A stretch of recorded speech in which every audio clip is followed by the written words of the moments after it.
Hey there, friends. Welcome to the Taking Your Next Step podcast from Collegians for Christ. Through each episode, we will journey together focusing on knowing what you believe and why you believe it.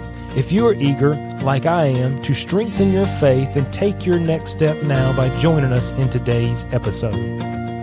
Well, we're finishing up our study here, going through the Sermon on the Mount, and Jesus has dove deep into the heart matter of really the issues, not to worry so much about the external. And he comes to the very end here and he begins to wrap it up, to put a bow on it, if you will. All the teachings that he's given to the people. We could go back and look at all of them. They range from prayer to fasting to giving to praying for our enemies to being blessed. And he deals with so many different topics, but all of it is about the heart attitude and not just the external looks, the way we can clean ourselves up and put on a facade. And so he comes down here and he really wants to talk about being a real follower, not a pretender. And so he comes and he says, he gives two illustrations here using weather, creation as you and I know it, as really an illustration here so that we can understand it. But he says, therefore, he that hears my sayings and does them, I will liken unto him as a wise man. This man, I'm going to paraphrase a little bit, built his house upon a rock. And when the rains came, the rains descended, the floods came, and the winds blew and beat upon that house. The house did not fall because it was founded upon a rock. And so here he's talking about a real follower, not a pretender. You have to ask the question, why does Jesus even need to teach this at the very end? I mean, he just gave some very powerful teaching that lots of people heard. He's specifically speaking to the disciples, but why does he need to wrap it up this way? Well, it's because application is the most important part of teaching. Application is the most important part of the Christian life. We have to act on what we hear. It's not enough just to hear it. It's not enough just to be there. It's not enough just to be in attendance. You and I have to take what we hear and we have to apply it to our lives. And Jesus says, if that's you, I'm going to liken you, or I'm going to compare you to a wise man. Now he talks about a house. Here he's illustrating our life. It's our worldview, it's our beliefs, it's our understanding, it's your Christian life and faith. And as you think about a house, the most important part of a house or building is its foundation. If the foundation is off, if it's out of square, if it's wonky, the rest of the building can be wonky, if you will. I know that's kind of a weird word there, but I've built a few, storage buildings and different things over the years and decks. And if you get off just a little bit on the foundational aspect, and it's out of square, it's out of level, just a little bit, the rest of the building's going to lean, it's going to be out of shape, and it affects so much more, which taught me early on, take your time with the foundation, make sure it is right, because as you build up, other things get off, and it's hard to repair them. But he says without the proper foundation, no matter how big, no matter how grand your life looks, no matter how good of a pretender you are, the house will have structural issues.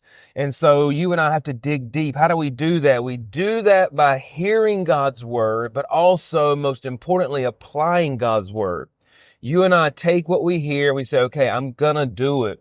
You see, life is going to bring trials. Life is going to bring doubts. It's going to bring heartache. These are natural occurrences. When you hear him illustrating with rain, that's in a consistent, when you think about rain descending, it can be steady, it can sprinkle, but it's a consistent attack that will come and go. I mean, rain just comes and goes.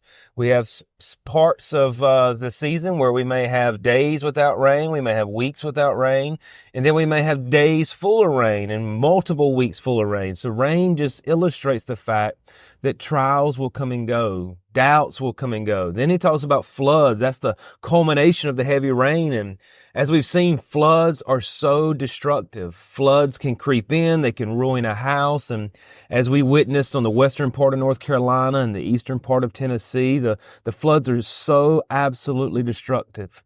Heartbreaking to what the power of water can do. And here Jesus illustrates, hey, there's going to be things in life that are going to beat upon your house and with the point of destroying it. And we saw what water could do is it destroyed houses and it destroyed churches and it destroyed people's lives and took lives. And so floods are a real thing. And Jesus says those are going to come into your life, and depending on how your life is built, where it's grounded. And he says, look, when the floods come, if you want to protect your life, then you need to do what I'm saying.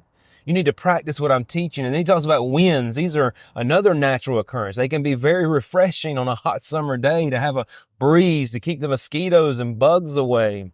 Winds kind of represent that resistance. If you think about wind blowing against you or your house, there's a resistance that is felt. And you and I feel a resistance many times in culture, with the secularness of culture, with unbelief in different things. And that's going to put resistance on us. And one way not to cave or one way not to fall is to be grounded, is to have our foundation deep upon the rock. What is that rock? It's Jesus Christ. And so Jesus says, look, I don't want you to be a pretender. I want you to be a real follower. And he talks a lot in John chapter 14 and 15 about how our love displays, if you will, or determines our obedience, determines our love. And our love is determined by our obedience. And so you and I can honestly gauge, if you will, we can kind of measure how we are as a follower, because he says it numerous times. If you love me, keep my commandments. By this shall all men know that you're my disciples, if you love other people. Love is like that acid test, if you will, of us as believers. It's the acid test of our spiritual formation, being a follower of Jesus Christ, becoming more and more and more like him. You can ask yourself, am I becoming more loving? We understand spiritual transformation is a very slow process. It's a lifelong process, but regardless, it is a process. And you and I should begin to see as we follow Jesus, as we're not being a pretender, as we're applying the teachings to our lives, we should begin to see something. And that acid test is, are we becoming more loving? Every day, every week, every year, you should become more loving and how you interact with people, how you treat people, how you feel about people. And that is those closest to you. That is those acquaintances around you. That is the unbelievers and the secular culture around you. And it's even your enemies, my enemies. How do we relate to them? If we're becoming more of a follower of Jesus Christ, we'll be more loving to them. And then he goes into this person that's a pretender. And this is so sad to me. When you think about this person has invested the same amount of time.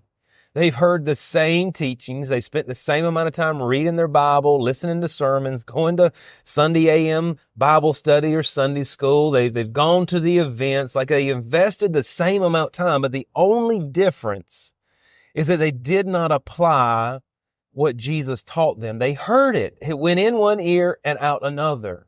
And I think the sad part of it is they invested that same amount of time and it was useless, like it was inefficient, like it became purposeless because they didn't do anything with it, which is why application is so important. You'll see many times in a church service, they have what they call an invitation at the end. What is this? There's a time for you to apply what Jesus or what God has spoken to you. And that is so very important. And so they want to give us an opportunity to say, hey, this is the point of the message. This is the theme. This is what it is. And every Bible study, every message should have some form of application in it for us, whether we get it or whether the pastor or preacher or teacher is emphasizing it. But there has to be applications, what Jesus said. If not, you and I can find ourselves being a pretender and not a true follower. I don't have the numbers in front of me, but I was doing some research here recently, and it was talking about the percentage of Christians or people that would identify in America as Christians. It's about 58% of Americans would identify as Christians, but they went down into the way they asked the questions and stuff to determine, okay, you identify as Christian, but how many are practicing Christians? And there's a great number, let me put it this way, there's a great number of people who would identify as Christian, but would not fall under the umbrella as practicing Christian. So maybe they're just a Christian by their family, they're a Christian by, being an American, whatever the case is. And that would fall under the category of, okay, I'm identifying as a Christian, but I'm not a true follower. Why? Because I'm not practicing the teachings of Jesus. And so being a pretender is a sad, sad thing because of the time that's invested. And here's the difference. Look, because you and I don't practice apply the teachings of Jesus, when that rain comes, those trials, when the floods come, those heavy, heart-wrenching situations, questions, they will beat upon our house, our life, our mind. And he says this person will fall. And if you notice in our passage, it says, great is the fall. He didn't have to say that. But do you think about maybe people in your life that you've seen walk away from God, walk away from church? That's the huge part of the age group that we work with, the 18 to 25, 29 age stage, where they're coming out of teenage years and they're formulating their beliefs. And many of them are not quite equipped for what the world is throwing at them. And some of them are processing, and some of them are coming through awesome. They're coming through shining. They're building a strong faith. And many times doubt is involved in that. And I say this, doubt does not scare me when a young person begins to doubt, as long as they will seek truth, because many times those that have doubted come out on the other side with a stronger faith because they've questioned, they've thought about it, they've sought answers. And let me say this, Christianity, God, the Bible has answers for any of your questions if you'll be patient and you'll seek for them. But here the pretender, the rain comes, the flood, the wind, the resistance of culture, the resistance of professors, the resistance of media comes and pushes on that house, and it says, great is the fall of it. Why is it great? Because when anybody that identifies as a follower of Jesus falls, that is detrimental to the cause of Jesus Christ. Yes, your life does fall, but that's not all. Your testimony goes with it. People begin to think, oh, well, you identified with God and you did this, you're a hypocrite. And that's one of the main reasons we hear of young people walking away from church or walking away from the faith, is those people that were hypocrites. I can think of many, unfortunately, men who were leaders within Christianity, whether a preacher, whether a speaker, a pastor, who it came out in the end were had some type of immoral behavior, adulterous relationship. And the results that it had on the people that were under them was devastating. They had a hard time even coming back from that. And so being a pretender, your life can be easily knocked over. But not only that, when your life falls or you forsake your faith, then guess what happens? You take so many people with you, and it's devastating to the cause of Christ. What would be some reasons we would hear but not do? Some of it's just laziness. We don't want to take the time to apply. Some of it could be pride.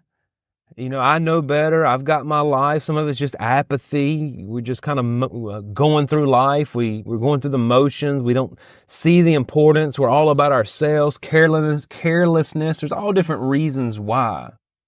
But can I say this? Jesus says, look, this is vitally important. Have a teachable spirit. There's nothing better than someone with a teachable spirit. Someone who thinks they know it all, they've got it. They're hard to work with. How can we be a hearer and a doer? Listen and hear. Meditate on what you hear. Take time. Slow down. Don't rush through. When you're at a message in church, listen. Maybe take notes. Come back to it on Monday. Come back to it on Tuesday. With what you're reading, don't speed read. Slow down and say, God, what do you have for me? And as God reveals truths to you, as God shows you things, as you hear the teachings of Jesus, take your time and say, how can I apply this? How can I put this into action? As you and I apply it, we will be a doer of His word. We will be a wise man or a wise woman. And when the rains come and those detrimental floods and the resistance of the wind, then guess what? We will stand because our life is founded upon a rock. Thank you for taking the time to listen. If this podcast has been helpful to you, please share it with a friend or subscribe to stay up to date on the latest episodes. You can connect with Collegians for Christ online for more information and resources at cfccampusministry.com.